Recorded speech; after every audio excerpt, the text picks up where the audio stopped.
Magandang araw po mga mahal na manunood. Kasama niyo po ngayon ang channel na Crossmota. Sabihin niyo, marami na ba kayong nakitang motorsiklo na mahigit 4 ang silindro habang naglalakbay o sa car show? Hindi naman ganun karami, di ba? At ang pinakakaraniwan sa mga iyon ay ang 6-cylinder na Golda o BMW GTL, 1,600.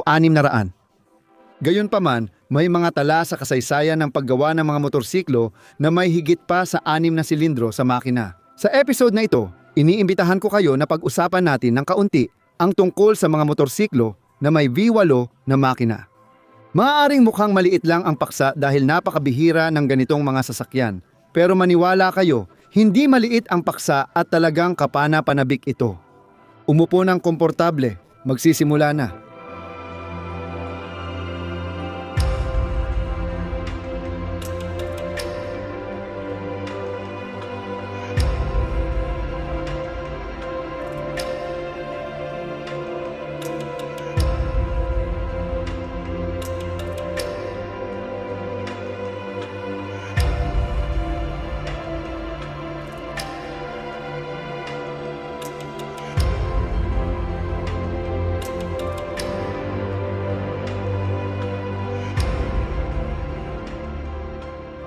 Dinamiko.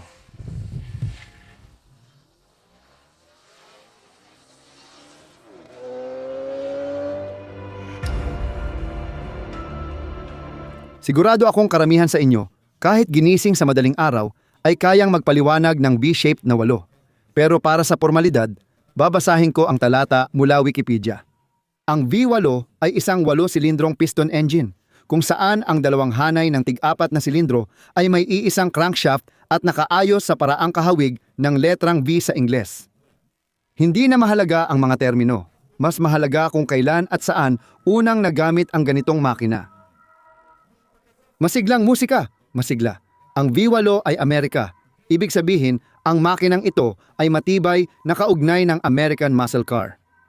Ang taong nagpapatente at nag-isip na maglagay ng 8 silindro sa hugis na V ay isang Pranses na ang pangalan ay Leon Levavasseur. Oo, ang V8 ay ipinanganak sa Pransya, masiglang musika. Si Leon Levavasseur ay isang talentadong tagagawa ng makina noong kanyang panahon. Noon pang tag-init ng 1902 sa panayam kay industrialist Jules Gastambide, iminungkahi niyang kailangan ng malalakas at magagaan na maraming silindrong makina para sa paglipad gamit ang makina. Hindi basta-basta kinausap ni Levavasseur si Gastambide. Walang pera si Leon para magtayo ng produksyon, kaya kailangan niyang kumbinsihin ang sponsor. At sabi ni Leon, dapat dynamic. Kapag nakuha agad ang pera, mabilis lang. Tapos papangalanan natin ang kumpanya sa anak mong babae. Naging mabigat na dahilan ang huli, at doon ipinanganak ang kumpanyang Antoinette. Sa parehong taon, 1,900 at 2 pinatentahan ni Leon ang kanyang disenyo ng V8. Pagsapit ng 1,900 at 4 ang mga makinang V8 ng kumpanyang Antoinette ay ikinakabit na sa mga sasakyang pangkarera at mga bangka. Marami sa makinang ito ang nanalo ng premyo. Malinaw na ipinapakita ang mga kalamangan nito. Talagang dinamiko. Ginawa rin ang mga eksperimento sa paglagay ng V8 sa glider. Noong 1,900 at 6 nakakuha ng kontrata ang kumpanyang Antoinette para gumawa ng eroplano para kay Kapitan Ferdinand Ferber. Nagsimula ang kasaysayan ng makinang V8 at sigurado akong magugulat ka kapag nalaman mong napakabilis nitong nailagay sa frame ng motorsiklong dinamikang. Alam mo ba si Glenn Hammond Curtis, ang pionero ng abyasyon? Binuo niya ang sarili niyang V8 noong 1,900 at 6 na may layuning ilagay ito sa isang glider. Pero bago pa man lumipad si Glenn, noong 1,907, naging pinakamabilis na tao siya sa mundo gamit ang kauna-unahang motorsiklo na may V8 engine. Kaunting kasaysayan. Noong unang dekada ng ika-20 siglo, ang mga absolute speed record ay hindi hawak ng mga kotse o ng aviation, kundi ng mga tren. Noong 1,900 at 32 record ng mga sasakyang riles ang naitala sa loob lamang ng 5 araw. Noong Oktubre 23, ang experimental na bagon ng kumpanyang Siemens und Halske na pinapatakbo ng kuryente ay umabot sa bilis na 267 km/h at noong Oktubre 28, isang katulad na bagon mula sa kumpanyang Allgemeine Elektrizitätsgesellschaft ang nagtala ng rekord na 210.2 km/h. Noong panahon na yon, ito na ang pinakamabilis na sasakyang kayang magsakay ng tao. At ngayon, naistalunin ni Curtis ang record na ito, kaya't espesyal na ginawa ang motorsiklong Curtis V8 para dito. Ang makina na may 4 na litro ang kapasidad na kayang maglabas ng humigit kumulang 40 kabayo ng lakas ay inilagay sa binagong frame ng motorsiklo. Direktang ipinapasa ng crankshaft ang puwersa mula sa malaking makina papunta sa likurang gulong gamit ang kardang. Ang motorsiklo ay tumitimbang ng 127 kilo kung saan 68 kilo ay bigat ng makina ng kahanga-hangang teknolohiyang ito. Noong 1907, dinala ni Glenn ang Florida SPEED Carnival sa Ormond Beach at sa karera ay nagtala siya ng record ng bilis na 215 km kada oras kaya nakuha niya ang titulo bilang pinakamabilis na tao sa mundo. Matapos lamang ang 11 taon ang kotse na Blitzen-Benz ay nakapagpabilis ng hanggang 226.9 km kada oras. Ang motorsiklo na Curtis ang unang 2 gulong sasakyan na may V8 makina. Ngayon, maraming sikat na motorsiklo ang may ganitong makina. Karamihan sa mga ito ay custom, espesyal na racing na motorsiklo na ginawa lang ng isa o prototype na planong gawing production model pero hindi natuloy sa iba't ibang dahilan. At kakaunti lang talaga sa mga ganitong klase ng motorsiklo ang pwedeng ipagmalaki na kahit papaano ay naiproduce ng maramihan. Pagkatapos ng record ni Glenn Curtis, matagal na nakalimutan ang ideya na ilagay ang V8 sa frame ng motorsiklo dahil para sa 2 gulong na sasakyan, ito ay naging at nananatiling isang medyo kakaibang makina. Noong dekada 30 noong nakaraang siglo, si Plinio Galbusero ay nagtatag ng isang kumpanya ng motorsiklo sa Italia na tinawag, sa kabila ng lahat, na Galbusero. Sa simula, gumagawa siya ng mga motorsiklo na may mga makinang mula 175 hanggang 500 kubiko mula sa kumpanyang Starmy Archer at Raj Python, pati na rin mga transmission mula sa Burman o Starmy Archer. Sa dulo ng dekada 30, may pagkakakilala na nagbunga ng 2 natatanging motorsiklo. Nakilala ni Plinio ang isang talentadong racer at bihasang mekaniko na nagngangalang Toyo Adolfo Murama mula sa Trieste, Murama. Wala man siyang formal na engineering na edukasyon, likas siyang may talento. Nakapagdisenyo siya ng 2 kawili-wiling makina para sa mga motorsiklo ng Galbusero. Una, isang 2-stroke na V-type na 4 na silindro na may 250cc na kapasidad. Pangalawa, isang V8 na may 500cc na kapasidad na binubuo ng 2 pinagsamang V4. Ang makinang ito ay ipinares sa 4 na bilis na transmission at upang mapataas ang lakas, gumamit siya ng kompresor. Nagbibigay ang makinang ito ng humigit kumulang 28 kabayo na nagpapahintulot sa motorsiklo na umabot ng hanggang 150 km kada oras. Kamangha-manghang V8 na makina, 2 stroke, may supercharger, mula huling dekada 30. Ang 2 motorsiklo na V4 at V8 ay ginawa bilang nag-iisang halimbawa at ipinakita sa Milan International Auto Show noong 1938. Napigil ng digmaan ang plano ng mga inhinyero, nasira ang pabrika at nawala ang mga makina. Matapos ang digmaan, ipinagpatuloy ni Galbusero ang paggawa ng magagaan at murang motorsiklo at tricycle na kailangan ng Italy. Noong 1955, nagsara ang produksyon dahil sa mga problemang pinansyal. Ang replika ng motorsiklo ni Galbusero V8 ay nilikha noong 2008. Ang isa pang kwento tungkol sa V8 at motorsiklo ay nangyari muli sa Italia. Oo, aminin natin, ang mainit na ugaling Italyano ay nagdala sa mundo ng hindi lang magandang motorsiklo at silamera. Hindi niya kayang ayusin, kaya niyang ayusin. Kailangan niyang pumunta sa lugar na may abyasyon. Itutuloy. Ginawa ang makinang ito bilang sandata para sa karera sa kalsada. Ipinakikilala ko ang Moto Guzzi V8, isang motorsiklo na tumakbo lang ng 2 racing season at hindi nanalo ng Grand Prix. Napapaligiran ito ng kakaibang aura kaya naging alamat talaga.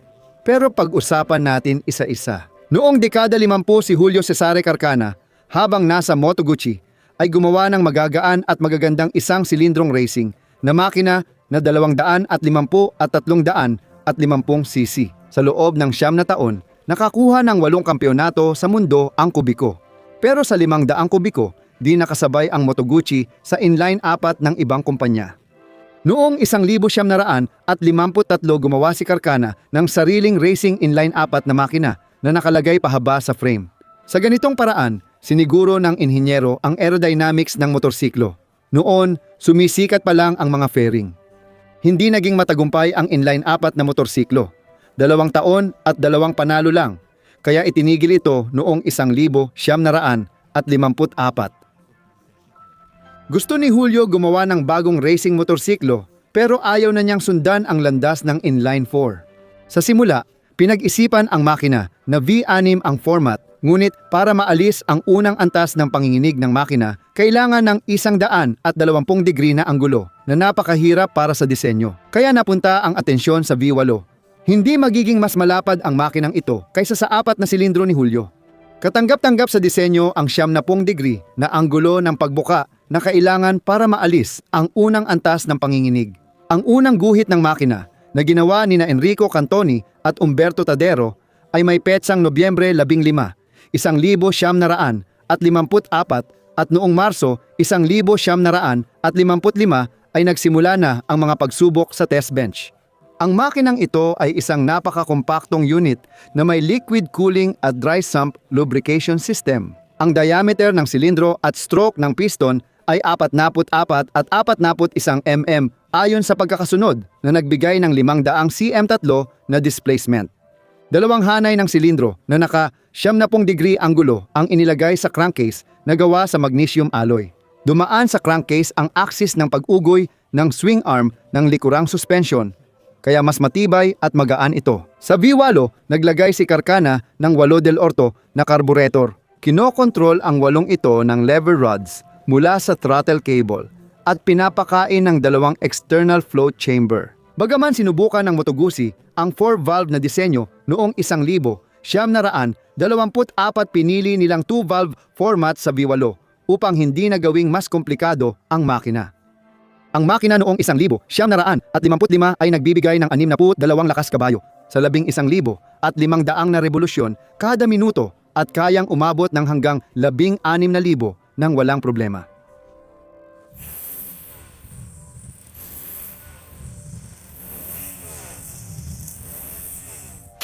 Nilagyan ito ng 34 litro na tangke ng gasolina para mapakain ang malakas kumain na makina. Gayunpaman, ang tuyong bigat ng motorsiklo na may malaking aluminum na fairing ay 137 kilo lang. Ang unang paglabas ng bagong modelo ay naganap noong Abril 14, 1955. Gayunpaman, nagkaaberya ang motorsiklo at nagkaroon ng aksidente at pinsala ang mga racer. At sa kabila ng matinding kompetisyon noong mga season ng 1955 at 1956, hindi pa rin nila naranasan ang tagumpay. Pagsapit ng 1957 season, malaki ang inimprove sa motorsiklo. Bawat 8 karburador ay may sariling float chamber. Tinaasan din ni Carcana ang compression ratio at pinalaki ang valve lift. Ang na-modify na makina ay nagbibigay na ng 79 na kabayo sa 12,000 na RPM. Nagawa rin ang 350cc na version ng 8-cylinder pero hindi ito nagamit sa mga karera. Para matiyak na ayos ang mga issue sa tibay, nagpatakbo si Bill Lomas ng mahigit 1,600 km gamit ang na-modify na makina sa off-season. Noong katapusan ng Pebrero 1957, pumunta ang koponan ng Moto Guzzi sa tuwid na bahagi ng Appian Way kung saan nagtala ang V8 ng ilang pandaigdigang record sa bilis. Noong Marso 11, 1957 sa wakas ay ipinagdiwang ng 8 ang kanyang unang panalo sa unang yugto ng kampeonato ng Italia sa Siracusa. Pagkalipas ng 5 linggo sa Copa d'Oro sa Imola, nagwagi si Dicky Deil para sa Moto Guzzi Buwalo. Kahit na nahuli siya sa simula, siya pa rin ang unang nagtapos matapos maungusan ang Gilera at MVV. Agusta na nangunguna noon. Doon natapos ang panalo, sinundan ng sunod-sunod na malas at sira ang motorsiklo. Sa kabila ng record na bilis, hindi pa rin sumikat ang motorsiklo sa karera. Laging may problema ang V8 na makina sa kandado. Sobrang init at mahal din ang paggawa at maintenance nito. Noong dekada 50, wala pang gulong, suspension at preno na kayang kontrolin ang motorsiklo sa bilis na 300 km/h. Noong 1958 makalipas ang 3 taon mula nang simulan ang produksyon, itinigil na ang paggawa ng otosilindri. Ang sumunod na V-type na halimaw mula Estados Unidos ay gawa ni A.J. Potter para sa quarter-mile drag race.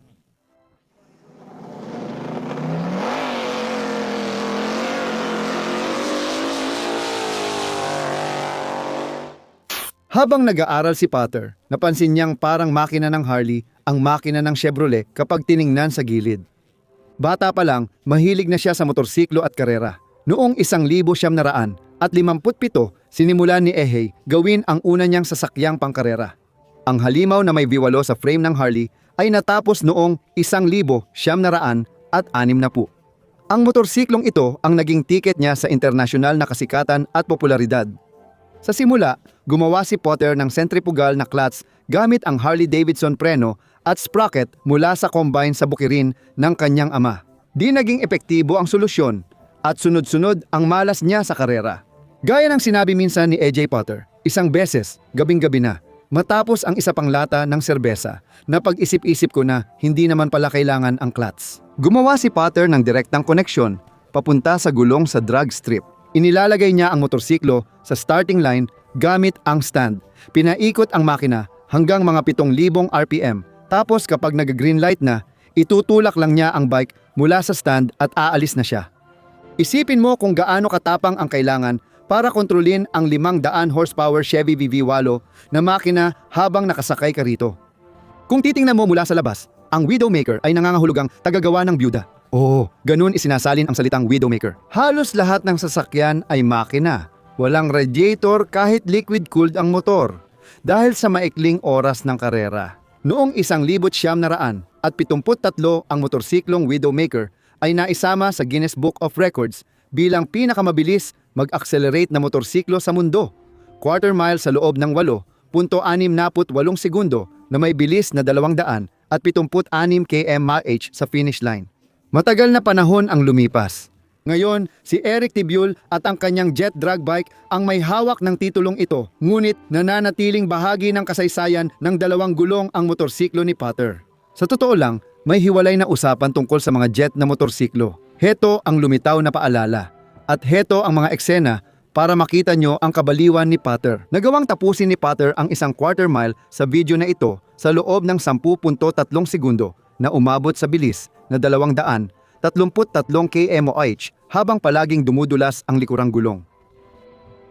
Sa totoo lang, hindi lang si Potter ang nakaisip gumamit ng V8 para sa drag bike. Si AJ ay isa lang sa mga pinakakilalang matitinding tao. Karaniwan sa sport na ito, ang paglalagay ng V8 sa 2 gulong na chassis at malinaw itong pinapatunayan ng mga kuhang makikita sa susunod.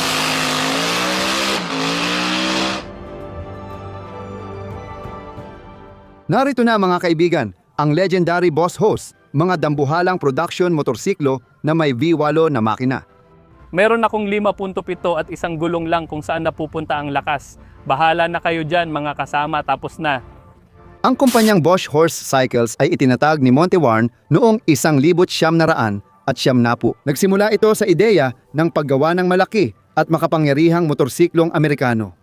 Naisip ni Warren na lagyan ito ng 5.7 litro Chevrolet na makina. Ang unang makina ay ginawa sa maliit na pagawaan na mas mababa sa 500 metro kuwadrado sa Dyersburg, Tennessee. Nagtagumpay si Monte na paghaluin ang cruiser na estilo at malakas na makina. Kahit mabigat ang mga gears at kilo, maganda pa rin ang maniobra ng motorsiklo dahil sa tamang distribusyon ng bigat. Ang lakas ay umaabot sa 200 at 45 kabayo at ang torque ay 450 Nm.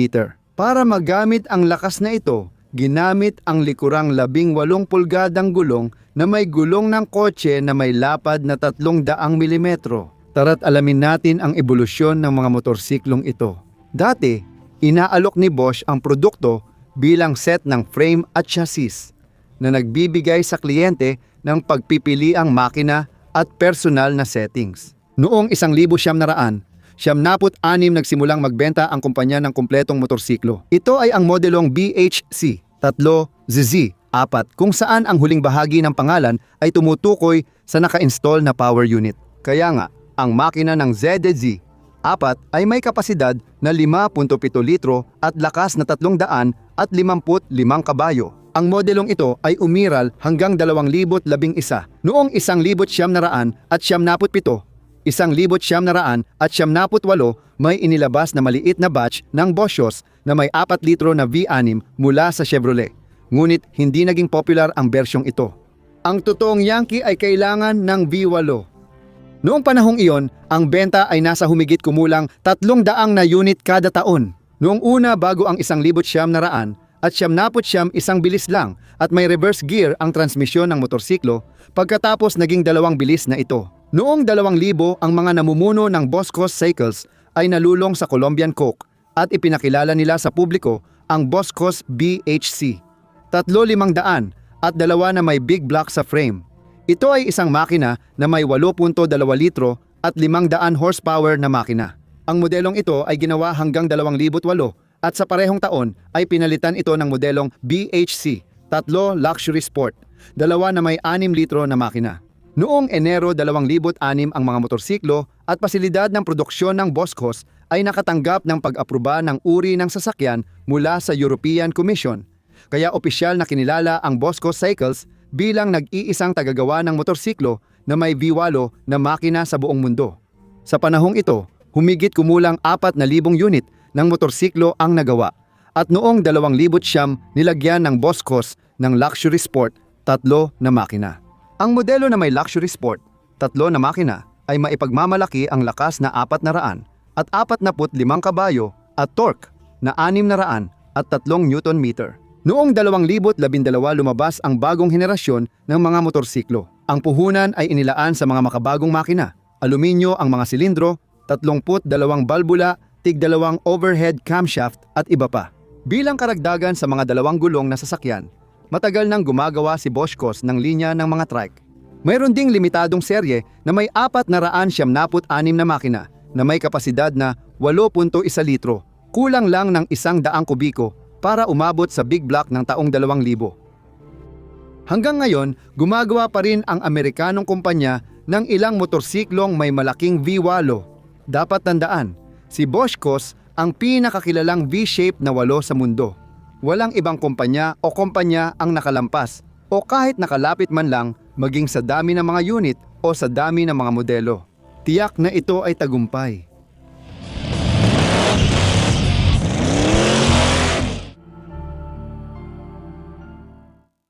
Ngayon, punta naman tayo sa Europa. Narinig nyo ba noong late 80s at early 90s ang Italian company na Morbidelli? Noong dekada 70, bukod sa makinang pangkahoy, nagsimula na rin gumawa ang kumpanyang ito ng racing motorsiklo.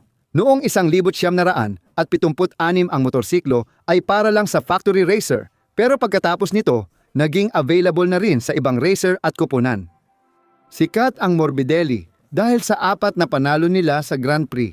Pero sa material na ito, interesado tayo sa isang prototype nila. Noong late 80s, tinipon ni Giancarlo Morbidelli ang top Italian engineers at designers para gumawa ng sport tourer na may V8 sa frame. Di tulad ng iba pang motorsiklo na may ganitong makina, ang prototype ng Morbidelli ay maayos at disente para sa kalsada. Ang unang prototype ay ipinakita noong 1972. Ang makina nito ay isang 4 na stroke na V-shaped na 8 silindro na may liquid cooling, 800 at 50 kW ang kapasidad. May 2 camshaft na sistema ng gas distribution at 4 na balbula kada silindro. Nagbibigay ang power unit na ito ng 100 at 20 kabayo at pinapayagan ang 200 kilogramong motorsiklo na umabot ng bilis na 200 at 30-200 at 40 km/h. Mahusay na resulta para sa sport touring na motorsiklo. Noong 1972, nagpasya ang kumpanya na masyadong magarbo ang disenyo ni Pininfarina. Noong 1974, ipinakita ang binagong prototype. Handa na sanang ilagay sa produksyon ang motorsiklo, ngunit hindi ito natuloy. Teknikal na elegante at komplikado ang Morbidelli V8 pero napakamahal. Umabot sa $4 milyong ang ginastos sa pagdevelop at kung ibebenta, Aabot sa 80,000 dolyar ang bawat motorsiklo. Ang mataas na presyo ang pumatay sa proyektong ito. Pagkatapos ng Italyano, sinubukan din ng Briton ang parehong pagkakamali. Ang Norton Nemesis ay isang matapang na proyekto ng hypermotorsiklo na dapat sanay magpakita sa buong mundo kung sino ang tunay na hari at ipakita sa mga tinatawag na Rice Rocket na sport bike kung sino ang mas magaling. Sa proyekto ng Nemesis, nakibahagi ang Britong inhinyero na si Alvin Almeling na nagmungkahi na pagsamahin ang 250 at 50cc na makina mula sa modelong Norton Manx upang makabuo ng isang V-shaped na 8-silindrong 1.5 litro na makina. May plano ang mga namumuhunan at pamunuan ng kumpanya na gumawa ng 2 litro na makina para sa magagaan na sports car. Nagsikap ang mga Briton mula sa unang guhit hanggang prototype ng motorsiklo. Natapos nila ito sa loob ng 1 taon.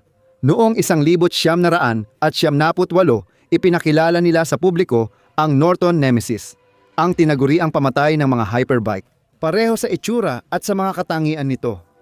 Ang 1.5 litro na makina ay nagbibigay ng pinakamataas na lakas na nasa pagitan ng 200 at 40 hanggang 200 at 70 kabayo at humigit kumulang. 150 Newton sa motorsiklong ito na may tuyong bigat na 200 at 12 kilo lamang. Ang gaan ng timbang ay dahil sa paggamit ng magnesiyo. Ang pinakamataas na bilis ay tinatayang 300 at 60 kilometro kada oras. Kahit magarbo at matapang, ang Nemesis ay hindi na ipasok sa seryeng produksyon dahil sa ilang dahilan. At oo, isa sa mga dahilan ay ang napakataas na presyo na 3,000 at 1,000 pounds noong taong 1978. Sa kasalukuyan, ang Norton Nemesis ay umiiral lamang sa iisang piraso at matatagpuan ito sa National Museum ng mga motorsiklo sa Britanya. Ang kasunod na V8 motorsiklo ay konektado sa talentadong inhinyero, mekaniko at motorcycle fan na Australiano, si Ian Drysdale. Noong dekada 90, naisipan niyang gumawa ng V-shape na 8-silindrong motorsiklo, inspirasyon ang Moto Guzzi V8. Noong 1977, sumailalim na sa testing sa track ang prototype, at noong 1978, ipinakita na ito sa publiko. Planong gawing high-performance na racing machine ang motorsiklo. Ang 150cc na 8-silindro ay kayang umabot ng hanggang 19,000 na RPM at nagbibigay ng 140 kabayo na pinakamataas na lakas. Di tulad ng dalawang naunang ambisyosong prototype mula Norton at Morbidelli, mas mura ng ilang ulit ang makina ni Drysdale at nagawa ni Ian na makagawa at maibenta ang ilang bilang ng mga motorsiklong ito. Dahil ito sa paggamit ng maraming karaniwang pyesa mula sa ibang gumagawa. Halimbawa, ang mga silindro ng ulo sa motorsiklo ni Drysdale ay mula sa Yamaha FZR 400. Tanging ang block ng makina at crankshaft ang ginawa ng hiwalay at syempre, ang frame at fairing ay likha ni Ian. Ang motorsiklo ay nagkakahalaga ng 20,000 United States dolyar. Maraming pyesa mula sa Japanese na motorsiklo ang ginamit ayon sa pilosopiya ni Drysdale, ang gumawa ng natatanging motorsiklo na madaling hanapan ng pyesa. Noong 2002, ipinakita ni Ian ang isa pang konsepto ng naked na motorsiklo na may V8 na tinawag na Bruiser na may pinalaking makina na umabot sa 1 litro ang kapasidad. Noong 2001, nagbuo si Drysdale ng V8 para sa MotoGP dahil may balitang lilipat na ang Grand Prix Motorcycles sa 4-stroke na makina. Plano ni Ian na magbenta ng handang makina sa mga koponan at ang konsepto niyang litrong makina ay inaasahang maglalabas ng 200 at 40 lakas kabayo sa 22,000 RPM. Kahit tapos na ang eskis ng racing na makina at naiproseso na, walang nahanap na mamumuhunan kaya hindi naging matagumpay ang proyekto. Sa simula ng 2010, ipinakilala ni Ian ang isang na-update at ngayon ay 1 litrong sport bike na nagbibigay ng humigit kumulang 160 kabayo ng lakas. Maraming motojournal ang nag-ingay tungkol sa kanyang na-update na litrong V8 noong 2013 hanggang 2015. Hindi tiyak kung gumagawa pa si Drysdale ng mga motor na ito sa 2023 o baka naman iniisip niya ang konsepto ng bago at mas matapang pang 2 gulong na makina. Malinaw ang tagumpay ng Boschos sa Amerika at tiyak may susubok ding makipagkumpetensya sa kanila balang araw. Noong 2001, binuksan ni na Mike Kelly at Karen ang atelier para sa pag-customize ng Boschos motorsiklo sa Florida. Lumawak ang negosyo nila sa custom na sasakyan at paggawa ng Vanquish V8 motorsiklo noong huling 2000. Hindi ko natiyak ang eksaktong taon ng debut ng motorsiklong ito, ngunit may mga nabanggit na may isang unit na naibenta. Gawa noong 2008, ang motorsiklong ito ay isa na namang napakalaking kabaliwan na may malaking makina. Ang modelong may small block ay maipagmamalaki ang 7 litro na makina at lakas na nasa pagitan ng 500 at 50 hanggang 700 kabayo. May bersyon na may big block na may 10.3 litro na makina at lakas na nasa pagitan ng 800 at 50 hanggang 1,050 kabayo. Ito ang motorsiklo na may pinakamalaking makina sa kasaysayan ng paggawa ng motorsiklo at may ikatlong modelo na may 7 litro luxury sport, 3 na makina. Ang Vanquish ay ginagawa ayon sa order at hanggang ngayon ay nagkakahalaga ng mula $100 at $10,000 pataas. Sa paggawa ng motorsiklo, isinasaalang-alang ang kagustuhan ng may-ari. Malayo pa ang kumpanya ni Mike Kelly sa dami ng produksyon kumpara sa Boschos, ngunit mahigit 20 taon na siyang kumpiyansa sa paggawa ng eksklusibong motorsiklo. Editor.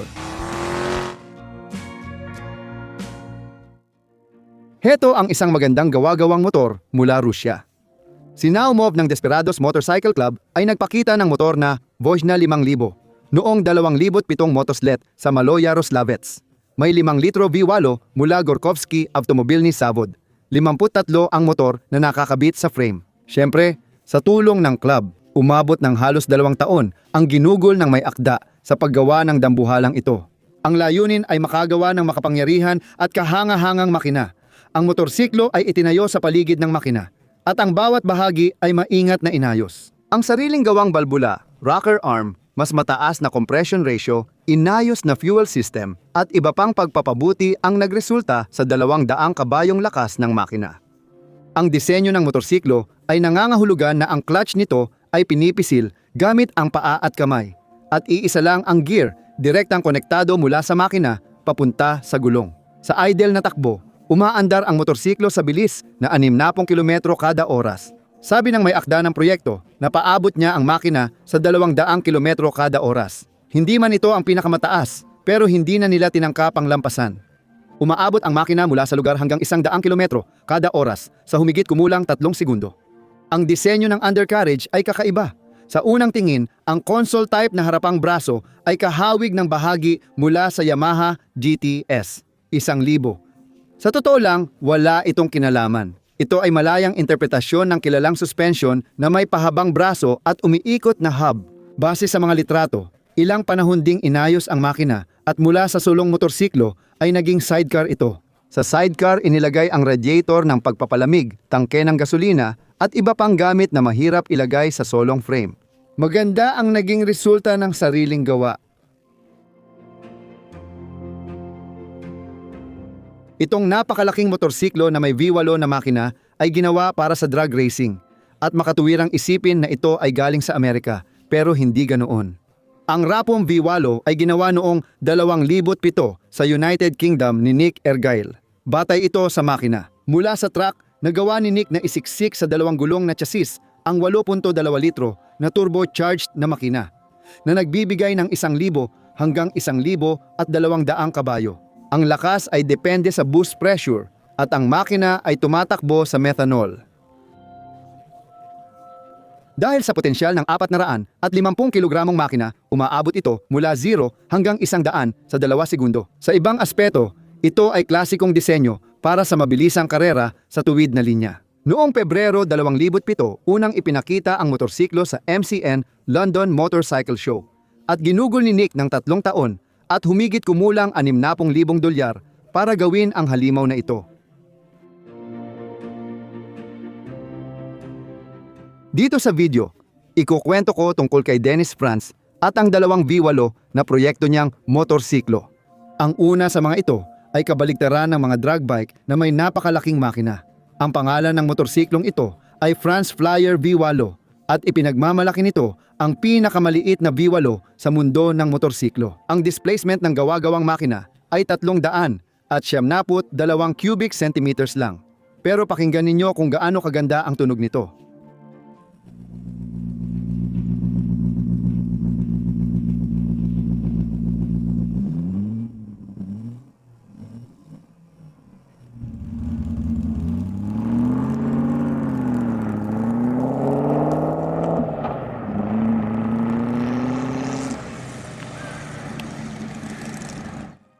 Ang ikalawang gawa ni Dennis ay custom V8 din. Ang makina nito ay may sariling gawang carter kung saan ginamit ang cylinder piston group mula sa Honda CB 350F na nagbigay ng kabuuang displacement na 700 cubic centimeters. Bilang frame at transmission, ginamit ang mga pyesa mula sa BMW na 1900 at 70 model. Sa Interpom 2010 ipinakita ang kakaibang motorsiklo na may V-shaped 8-cylinder engine. Ang pangalan ng makinang ito ay Ducati Eleanor. At ito ay isang tunay na kakaibang disenyo kumpara sa iba pang mga dalawang gulong na likha ng Ducati Eleanor. Nagpatente si Geter Hartmann Wertwein Geter ng kakaibang V8 engine concept kung saan dalawang pangunahing connecting rod lang ang nakakabit sa crankshaft. Ang dalawang gitnang piston ay nakakabit sa V-shape na bahagi ng pangunahing connecting rod habang ang dalawa pa ay konektado sa kinematikang sistema ng maiikling connecting rod at rocker arms. Ang kamangha-manghang likhang ito ay ginawa ng maestro mag-isa sa attic ng kanyang bahay, gamit ang ilang makina, computer, at daan-daang kilo ng pyesa. Si Geter Hartmann Wertwein ay magandang halimbawa ng matatag na tao. Hindi sumuko matapos malagay sa wheelchair at natagpuan pa ang tunay niyang tawag sa buhay. Sa kabila ng makina ng Ducati, si Eleanor ay may kapasidad na 800 at 68 kubiko at nagbibigay ng humigit kumulang 80 kabayo ng lakas. Bentahe ng disenyo ay mas mababang panginginig at mas mabilis na revolutions per minute kaysa sa klasikong V8. Gayunpaman, may kahinaan din ang disenyo, lalo na sa malalaking side load sa mga piston. Noong 2010 hindi pa gumagana ang makina, pero kalaunan lumabas ang video ng pagpapatakbo nito. Itutuloy. Ang makina ay mula sa karter ng Ducati Siam na daang SS at madaling ikabit sa frame ng motor na ito. Ang unang dekada ng siglong ito ay nagbigay sa mundo ng ilang magagandang motorsiklo na may V8 at lahat sila ay may ilang magkakatulad na katangian, magaan at napakalakas ng kanilang mga makina.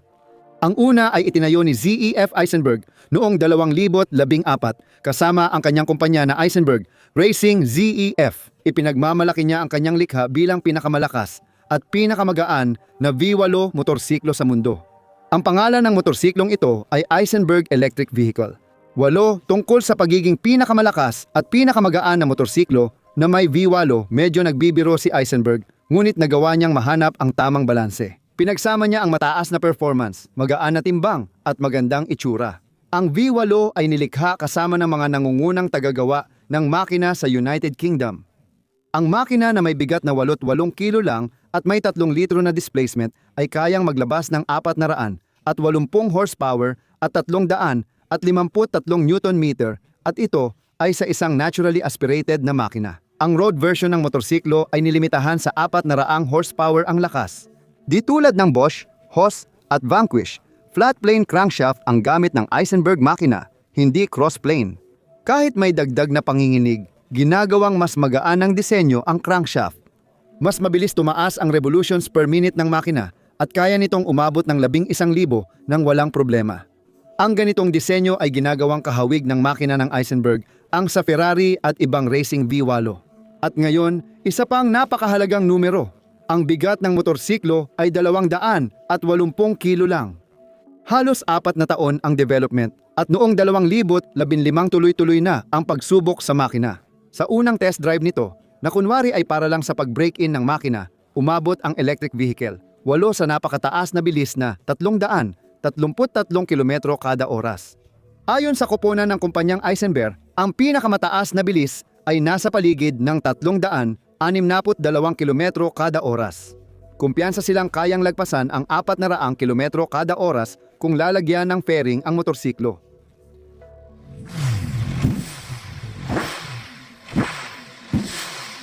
Mapapansin ninyo na kapag binibigyan ng gas ang motorsiklo, halos hindi ito kumikiling sa gilid, na karaniwan sa maraming makinang may malalaking motor sa frame.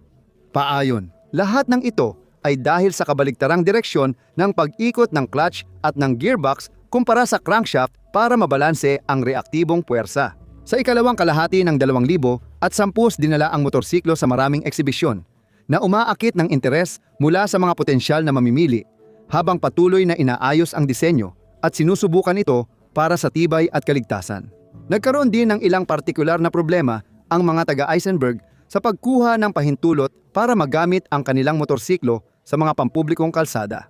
Noong 2020, nakatakda sanang simulan ang produksyon ng motorsiklo na may napakataas na presyo na 150,000 British pounds. Sa kasamaang palad, namatay si Zeph Eisenberg noong taon ding iyon habang tinatangkang magtala ng bilis gamit ang binagong Porsche Sham na 111 Turbo S. Hanggang ngayon, nakabimbin pa ang kapalaran ng proyekto. Ang motorsiklong nakikita mo ngayon sa monitor na tinatawag na Aurora V8 Hellfire ay lumitaw halos kasabay ng Eisenberg Electric Vehicle 8. Lumabas ito sa Australia kabilang panig ng Britanya. Si Vincent Messina, inhinyero at tagalikha ng Aurora, ay dating kalahok sa karera ng motorsiklo sa kalsada. Noong umpisa ng 2010 dahil sa kulang sa adrenaline, nagpasya siyang gumawa ng hyperbike para sa sarili niya. Ang Aurora V8 Hellfire ay nilagyan ng 2.6 litrong makina ng Aurora na nagbibigay ng 417 lakas kabayo na may pinakamataas na lakas at 319 Nm na torque. Ang malalakas na numerong ito ay dinadala ng 5-speed transmission sa likurang gulong gamit ang kardang baras. Ipinagmamalaki ni Vincent na umaabot sa 340 km/h ang bilis ng kanyang naked. Ang bigat ng motorsiklo sa dry weight ay medyo mababa para sa klase nito, 265 kg. Ang disenyo ay ginawa ni Tim Cameron, pati na rin ang harapang suspension. Pinili ni Messina ang solusyon ni Norman Hosek na may lever system at shock absorber. Bukod dito, puno ng makabagong teknolohiya ang likha niya tulad ng advanced Brembo preno, all-in suspension, 10-level traction control at iba pa. Noong 2016 binalak ni Vincent na gumawa ng limitadong serye ng kanyang motorsiklo at masigasig siyang naghahanap ng mga kliyente at sponsor. Sa ngayon, wala nang balita tungkol sa Aurora. Ginawa ni Di Matorso. At ang pangatlo sa mga hypermotorsiklo ay ang 2 litro na PGM V8. Nilka, ang kahangahangang motorsiklong ito ay ginawa noong 2017 ng dating mekaniko ng MotoGP na si Paul Maloney at inabot ng halos 7 taon ang pagbuo nito. Dahil hindi tagahanga ng supercharger na Viturbine si Paul Maloney, nagpasya siyang gumawa ng malupit na naturally aspirated na makina. Ang PGM na makina ay pinagsamang 2 inline-4 ng Yamaha, isa sa 90 degree na anggulo. Ang 2 litro nitong V-engine ay may 300 at 43 lakas kabayo na may pinakamataas na lakas at 214 Nm na torque. Nagawa ng mga inhinyero na mapanatili ang timbang ng PGM V8 sa makatwirang antas. Sa tuyong kondisyon, tumatimbang ito ng 242 kilo. Ang aparatong ito ay nagkakahalaga ng $180,000 kaya hindi talaga ito para sa mass production.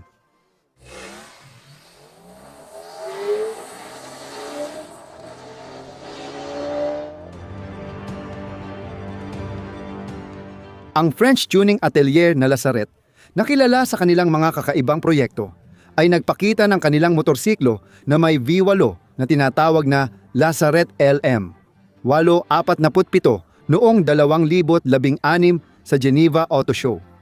Maraming mga source ang nagsasabi na ito ay isang motorsiklo, kahit na ang 4 na gulong nitong disenyo ay maaaring magdulot ng pagdududa tungkol dito. Anumang kaso, tiyak na kahanga-hanga ang disenyong ito.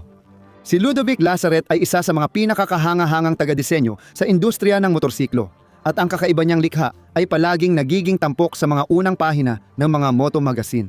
Ang Lazaret LM 847 ay nilagyan ng 4.7 litro na V8 na makina mula sa Maserati na nagbibigay ng 470 kabayo habang ang bigat ng motorsiklo ay 400 kilo.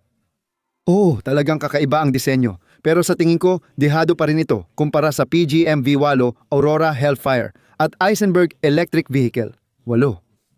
Mukhang kakaiba ang LM847 at siguradong nakakaakit ng pansin ng mga tao. Pero medyo napasobra si Ludovic Lazaret sa disenyo nito. Ngayon, magsasalita ako tungkol sa modernong V8 themed custom. Marami sila sa buong mundo. At hindi ko na iisa-isahin lahat. Pero may ilan na talagang dapat bigyang pansin. Likha ng Briton na si Alan Millard ang Kawasaki na ito. Hindi kailanman gumawa ang kumpanyang Hapones ng ganitong makina. Ito ay isang custom na gawa sa base ng Kawasaki Z1 na 1,974 model at 2 makina mula rin sa parehong modelo. Sa orihinal, ang kapasidad ng Kawasaki inline-4 ay 900cc. Pero ang kabuuang kapasidad ng V8 ay 1.6 litro. Dahil sa pinaikling piston stroke, ang makina ng aparatong ito ay nagbibigay ng mga 150 kabayo kada minuto at pinapabilis ang motorsiklo hanggang 230 km/h. Ang lahat ng trabaho ay ginawa mismo ni Allen sa kanyang maliit na paggawaan. Si Alan Millard ay isang talented na tagagawa ng motorsiklo na buong buhay ay gumagawa ng natatanging motorsiklo. Bukod sa V8, gumawa rin siya ng 2 gulong na makina na may sariling gawang V12, isang aparato na may makinang V10 mula sa Dodge Viper, at iba pa, at kamakailan lang ay itinampok ang kanyang V12 sa channel na Ito ang Palatandaan. Ang pinakakilalang customs V8 sa Russia at maging sa ibang bansa, sa aking palagay, ay ang ginawa ni Artem Boldyrev, isang sikat na motovlogger na kilala sa alias na Bolt. Ito ay 300 horsepower na motorsiklong gangrena na may Toyota na makina. Gusto ng may akda ng proyekto na lumikha ng malaking bagay matapos subukan ang Boss Hoss na may 8 silindrong makina tulad ng gangrena. Maraming tao ang tumulong kay Artem, pero ang pangunahing bahagi ng trabaho ay ginawa niya kasama ang kanyang kaibigan, si Kosti. Ang 3 metrong chassis, tangke ng gasolina, at ilang bahagi ay mismong gawa ng may akda. Ang makina ay naging talagang kakaiba. Toyota V8 automatikong transmisyon, natatanging disenyo, at timbang na halos 700 kilo. Ipinahayag ni Bolt na kaya ng motorsiklo ang 400 kilometro kada oras, pero hindi natupad ang matapang na ideya ng may akda ng custom na ito. Sa kasamaang palad, si Artem ay namatay sa isang aksidente noong tag-init ng 2011. Naalala ka namin, Bolt.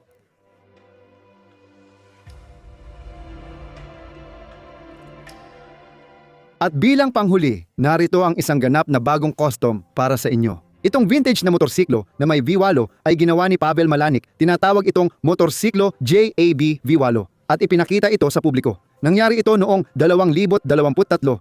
Para maintindihan kung paano at bakit ito lumitaw, kailangan natin ng kaunting kasaysayan. Noong unang bahagi ng ika-20 siglo sa Inglaterra, may isang lalaki na nagngangalang John Alfred Prestwich at siya ang nagtatag ng kumpanya para sa paggawa ng mga motorsiklo at makina at tinawag ang kumpanya na JAB. Kaunti lang. Mula 1,900 at 4 hanggang 1,900 at 8 nagpasya si John na para sa kanyang negosyo, mas mabuting mag-focus na lang siya sa paggawa ng mga makina. Ang JAB ay kabilang sa pinakamalalaking tagagawa ng makina sa Europa noong dekada 20 at 30 ng nakaraang siglo. Noon, maraming motorsiklo ang ginamitan ng makina mula sa kumpanyang ito, habang ang mas malalaking V8 na makina ay para sa mga eroplano. Pagkalipas ng 100 taon, naging interesado si Pavel Malanik mula Czech Republic sa V-shaped na 8 silindro ng JAB para sa proyekto niya na sinimulan niya noong 2017. Pinakamahirap sa paggawa ng motorsiklong ito ang muling pagbubuo ng JAB V8 na makina na 2 na lang sa mundo. Isa ay nakadisplay sa Science Museum sa London bilang cutaway sa eksibisyon. Halos 5 taon ginawa ang makina at tanging bearing at spark plug lang ang galing sa pabrika. Nabuo ang isang napakagandang vintage style na motorsiklo. Ang makina na may 4,100 at 44cc na kapasidad ay may matitinding katangian, lalo na para sa isang makina na ang teknolohiya ay mula pa noong unang bahagi ng 19 na daang S. Nagbibigay ito ng 50 kabayo, ng lakas sa 1,300 RPM at humigit kumulang 250 Nm ng torque.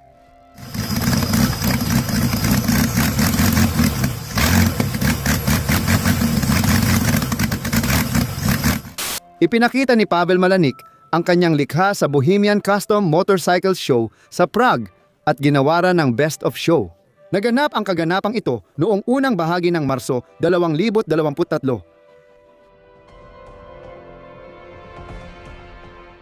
Sa kabuuan, ang mga motorsiklo na may V8 bilang power unit ay talagang kawili-wili at may kakaibang karisma. Ngunit sa mahigit 100 taon ng kasaysayan, hindi sila naging bahagi ng masa. Pinakamarami na ang humigit kumulang 10,000 na nagawang boss host. Pero karamihan sa mga natatanging makinang ito ay mga gawa-gawa lang, ginawa ng paisa-isa at itinayo dahil sa lubos na kasigasigan. Maaaring para sa ilang tagumpay sa palakasan o ipakita ang husay ng inhinyero at gumawa. Kaunti lang ang ganitong likha at di isinama sa serye, pangunahing dahil sa gastos sa paggawa ng modelo ng motorsiklo. Kahit na hindi ganap mula sa simula, ang paggawa ng motorsiklo na may V8 ay medyo magastos at mas mahirap pa ang ilunsad ito sa serye. Kailangan mabawi ng modelo ang gastos nito. O kaya naman, sa konteksto ng malaking produksyon na may malawak na hanay ng mga makina, hindi dapat malugi ang buong kumpanya dahil dito. Sa pagkakaalam natin, lubos nang nasisiyahan ang modernong merkado sa mga motorsiklo na may mas simple at mas murang gawin ng mga makina. Kasabay nito, hindi naman masyadong nadadagdagan ang lakas at bilis ng V8 kumpara sa karaniwang inline-4 sa malalakas at mabilis na production motorsiklo. Makatuwiran na mas mahal gumawa ng V8 na motorsiklo dahil mas komplikado ito kaysa sa mas simpleng disenyo. Huwag na ring sabihin sa komento na pareho lang sa computer numerical control ang proseso. Ang paggawa ng kahit anong produkto ay may gastos. At sa kahit anong kaso, para makagawa ng V8 gamit ang computer numerical control, kakailanganin ng mas maraming materyales, mas maraming oras, at mas maraming tao para sa pagbuo ng programa at pagkontrol ng proseso. Ganyan talaga ang mundo. Kaya bihira ang mga motorsiklo na may V8 at kaya rin sila nakaka-interes. Dito nagtatapos ang aking salita. Kasama nyo pa rin ang channel na Crossmoto. Maraming salamat sa inyong atensyon. Sana naging interesante sa inyo ang panibagong kwento na ito at naging karapat-dapat sa pag-share, like, komento at pag-subscribe. Salamat din sa lahat ng sumusuporta. Para sa gustong tumulong, nasa video description ang detalye. Hanggang sa muli, paalam.